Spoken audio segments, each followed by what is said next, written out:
जब पंकज अपनी ही माँ को गर्लफ्रेंड बना लिया और वो रोज अपनी माँ को वहाँ लेकर जाता था, जिसे देखकर दोस्त भी हैरान रह गए थे, क्योंकि पंकज मैट्रिक में अभी पढ़ाई कर रहा था और उस समय उसके सारे दोस्त के पास गर्लफ्रेंड थी, पर पंकज ने अभी तक कोई भी गर्लफ्रेंड नहीं बनाई थी। पिताजी के गुजर जाने के बाद वो अपना ज़्यादा समय अपनी माँ के साथ ही बिताने लगा था और उसकी माँ भी पंकज का पूरा ध्यान रखती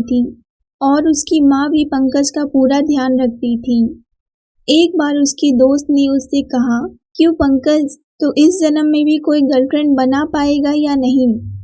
पंकज वहाँ तो कुछ भी ना बोल सका, पर वो जब घर आया तब खाना खाकर सीधे सोने चला गया। तब माँ उसके पास आई। वो माँ को देखता ही जा रहा था। अचानक वो अपनी माँ को कहने लगा कि माँ, मैं आपसे बहुत प्यार करता हूँ, पर ये बात मैं आज आपको बता रहा हूँ। क्या आप मेरी गर्लफ्रेंड बनोगी? मैं आपको बहुत मानता हूँ और साथ ही मैं ये भी जानता हूँ कि मुझे आपसे अच्छी लड़की नहीं मिल सकती। माँ ने हैरानी भरी नज़रों से पंकज की तरफ देखा तो वो नीचे देखने लगा। कुछ सोचने के बाद माँ ने हाँ कर दिया और वो बोली, अच्छा ठीक है बेटा, अब तुम सो जाओ, रात बहुत हो गई है, मैं लाइट बुझा देती हूँ। पंकज सो गया और सुबह जब वो अपने स्कूल के लिए गया तो अपने दोस्त से कहने लगा कि मैंने भी गर्लफ्रेंड बना लिया है, जो बहुत ही खूबसूरत और अच्छी है। उसके दोस्त ने बोला, इतनी जल्दी? मुझे भी मिलाओ अपनी गर्लफ्रेंड से, हम भी तो देखें पंकज की पसंद कैसी है। पंकज बोला, ठीक है, आज शाम को मेरे घर के पास वाले पार्क में आ जाना और तुम सब अपनी अपनी गर्लफ्रेंड को भी साथ लेकर आना। सब लोग बोले ठीक है। स्कूल की छुट्टी हुई और सब लोग घर चले गए। पंकज जब अपने घर पर आया तो वो बहुत ही खुश था। जब उसकी माँ ने पूछा, क्या बात है बेटा? पंकज बोला, कुछ नहीं, बस आज आप मेरे साथ घूमने चलना, वो भी ब्लू वाली साड़ी पहन लेना, उस साड़ी में आप बहुत ही खूबसूरत लगती हैं। बेटे की ऐसी बातें सुनकर माँ तो कुछ समझ ही नहीं पा रही थी। शाम हो गया था। पंकज अपनी माँ के साथ पार्क में सबका इंतजार कर रहा था।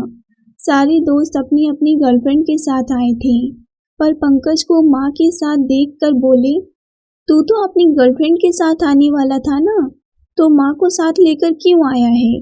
पंकज ने सबको बताया, दोस्तों, यही मेरी गर्लफ्रेंड है। पंकज के मुंह से ऐसी बातें सुनकर दोस्तों का तो होश ही उड़ गया था और उनकी गर्लफ्रेंड भी बोलने लगी, हे भगवान, पंकज, तुमने जरा भी शर्म नहीं आया कि माँ बेटे के रिश्ते को गर्लफ्रेंड में बदलने की? और आंटी, आप तो बड़ी है ना, समझदार है ना, तो आप ऐसा कैसे कर सकती हैं अपने ही बेटे के साथ? इस बात पर एक दोस्त बोला, अच्छा, अब इसके पापा इस दुनिया में नहीं रहे ना, तो समझ सकते हैं। पंकज सबकी बातें सुन रहा था। अचानक अपना धीरज खो बैठा और बोला, चुप हो जाओ सब। हाँ, मैं अपनी माँ से बहुत प्यार करता हूँ। हाँ, मैंने अपनी माँ को गर्लफ्रेंड भी बना लिया है। इसमें क्या गलत है? वो मेरा हर पल हर वक्त मेरा ध्यान रखती है, एक माँ बनकर, एक बहन बनकर, एक दोस्त बनकर और एक गर्लफ्रेंड बनकर। ज़रूरी तो नहीं है कि किसी भी रिश्ते को गलत तरीके से ही निभाया जाए। और दोस्तों, तुम सब बोलती हो कि तुम्हारी गर्लफ्रेंड तुम्हें बहुत प्यार करती है ना, तो दिनेश, जब तुम्हारा एक्सीडेंट हुआ था तब तुम्हारी गर्लफ्रेंड घर पर क्या कर रही थी? तुम्हें देखने हॉस्पिटल में क्यों नहीं आई? खैर, ये बात छोड़ो, वो तो एक हफ्ते तक भी तुमसे मिलने, तुम्हें देखने तक नहीं आई। और दोस्तों, आज अगर मेरी तबीयत जरा भी खराब हो जाती है ना, तो मेरी माँ पूरी रात नहीं सोती। एक माँ से ज़्यादा सच्चा प्यार इस दुनिया में कोई भी नहीं कर सकता। तुम माँ से प्यार करके तो देखो, तुम्हें कितनी शांति और खुशी मिलेगी। दोस्तों, मेरे लिए मेरी माँ ही काफ़ी है। मुझे कोई ज़रूरत नहीं है गर्लफ्रेंड की। मेरी माँ ही मेरे लिए सब कुछ है। मेरे पिता, मेरी बहन, मेरे दोस्त, मेरी गर्लफ्रेंड, मेरी माँ। ये बात सुनकर सारे दोस्तों की नज़रें शर्म से झुक गई और वो सोच रहे थे कि उन्होंने कितनी शर्मिंदगी भरी बातें बोली है और एक माँ बेटे के रिश्ते को हमने कितना गलत सोचा। दोस्तों, आप अपनी माँ से कितना प्यार करते हैं कमेंट में ज़रूर बताएं और वीडियो पसंद आई हो तो वीडियो को लाइक और चैनल को सब्सक्राइब कर ज़रूर करें। धन्यवाद।